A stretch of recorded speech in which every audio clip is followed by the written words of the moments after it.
Okay, geometry fans, our topic for today, this is notes 1-3, midpoint and congruence. And our goal today, our objective, is to find the midpoint of a segment. And we're going to do that numerically, but we're also going to do that visually. Before we start, let me give you the joke of the day. The rotation of Earth really makes my day. Earth rotation, one time around is a day. There you go. Okay, so the first thing we're going to do is talk about what a midpoint is, and we're going to start it by discussing something you're already familiar with, and that is the word average. Where the average is you add the numbers, it is the sum of your numbers divided by the number of numbers. So how many numbers you have. Now in this course, most of the time, our average is going to be for two values, for two numbers. So as an example, let's say you take two tests and your scores are 80%, 90%. What's the average? Now, one way to do this is to visualize on a number line. So you can take 80 and 90, where would be the middle? And if we count this out, it just so happens, here's 85 right here. The distance from 80 to 85, think back to what we did last class, well, that's 5. The distance from 85 to 90 is also 5 spaces. So it looks like 85 is what we call a midpoint. Okay, so that is in the middle. If you think of it algebraically, the average of 80 and 90 is we add those, divide by 2.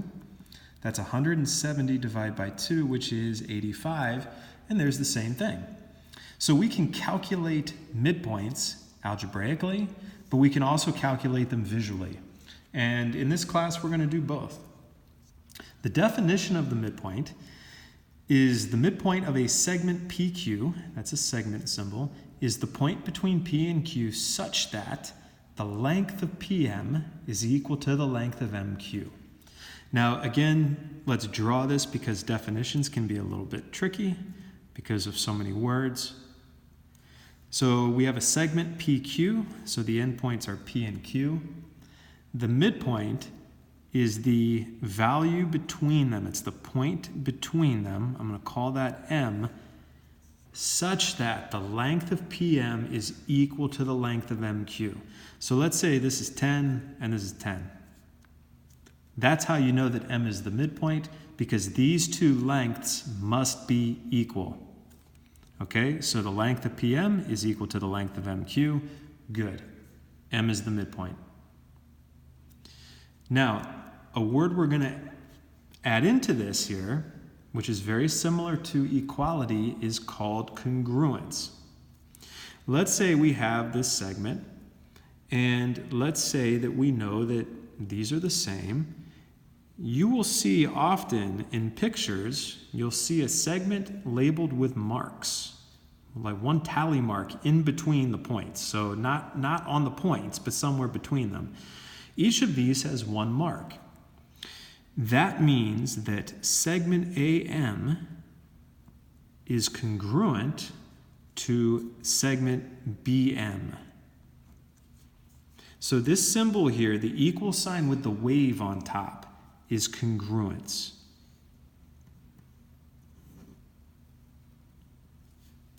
Now you might be saying, well, isn't that the same thing as equals? It's really close, but it's a little bit more powerful than that. When you say that things are congruent, that means they have the same size. So for example, these are both 10, so they have the same size, the same length. But it also means they have the same shape. Everything about those two figures is congruent. Everything about those figures is equal. So it's not wrong. We can write that the length of AM equals the length of BM. That is also correct, but this says a little bit more. Not only are they equal length, they're also completely identical with their shape, okay, and their size. So this is congruent. Segments can be congruent to each other. Midpoint theorem says a theorem is a rule that we can prove we can prove to be true. If M is the midpoint of segment PQ, then segment PM is congruent to segment MQ. Okay, so again on the side, let's draw segment PQ. If M is the midpoint, then I know I can mark these congruent. So sometimes you might do a problem where you see this and you can assume that means they're congruent, they're equal to each other. Or they may tell you that if M is a midpoint, we are going to label that ourselves. We're going to draw that. All right, so as another example here, we have a segment MN. We have this line L that is intersecting the segment. The intersection is at point S. So line L here intersects segment MN at point S. Okay, remember talking about that in our first section here. But it's more specific than that. It's not just intersection, because notice that segment MS is congruent to segment NS. Those are congruent segments. So what's happening is this line is cutting segment MN in half. This is the halfway point. This is the midpoint here. So not only does L intersect segment MN, we can say that line L bisects segment MN at point S. Bisect basically means cut in half. You cut it in half, and what it means when we have a segment bisector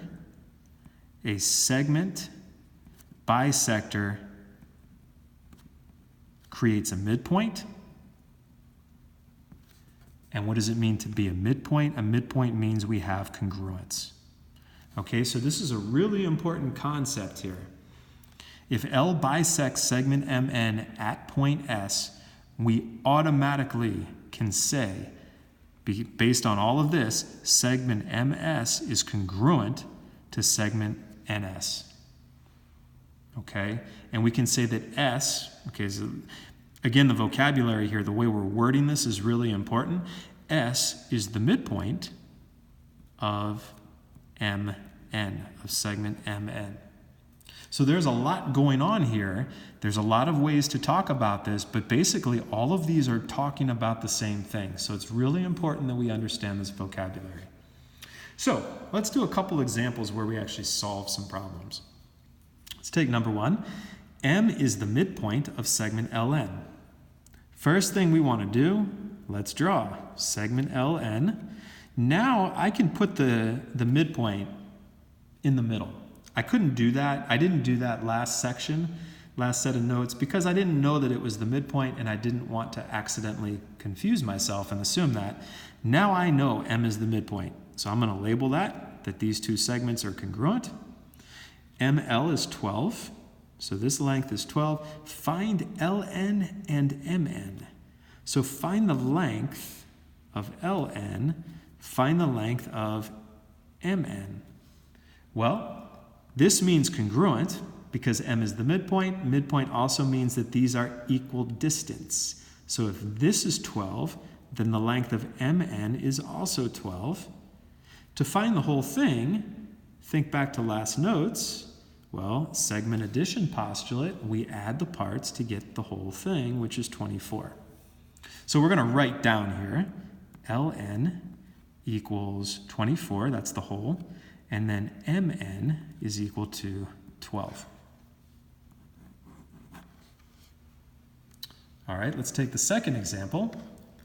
The length of WU is 4x plus 9, and the length of WY is 16x minus 6. If U is the midpoint of WY. That's the key piece of information. Find X and find the length WU.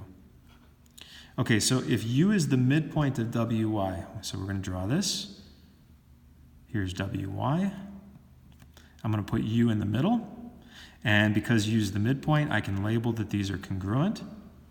Now, W to U, that length is 4x plus 9. WY, that length, that's the whole thing. I'll label it down here. That is 16x minus 6. Now we want to do two things. We want to find x, and then we want to find the length of WU. And ideally, we would add the parts to get the whole thing, like we did last class. But you'll notice that they have not told us what the length of UY is. So if we don't know that, how are we supposed to create an equation relating these values together?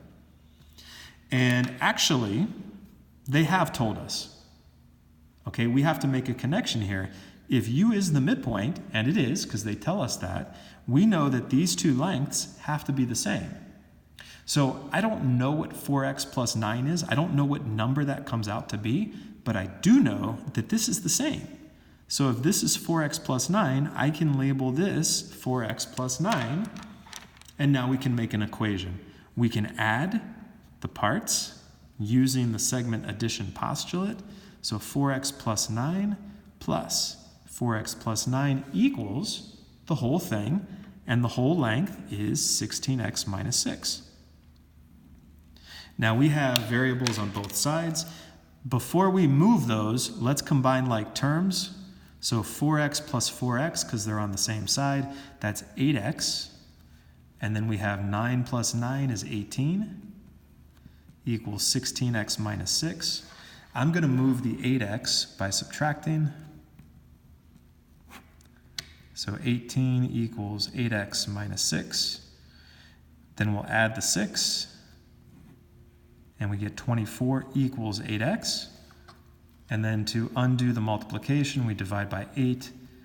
And we get x is equal to 3. Now that is a solution. But before we stop, it says to find x and the length of WU, which was here. So we're not done yet. We need to take our answer and we need to go back to the picture, and wherever we see an x, let's go ahead and substitute the number 3 and work those out. So for the length of WU, we're going to do 4 times x, which was 3. So 4 times 3 plus 9. 12 plus 9, we get 21. Now the nice thing is, this is the same thing, so that's also 21. Adding those up gives us 42, so here's how we can check. If we do 16 times 3 minus 6, 48 minus 6 is 42. This plus this equals 42, check. So we can say, now the final answer is x equals 3, and the length of WU equals 21. And that is the end of part 1.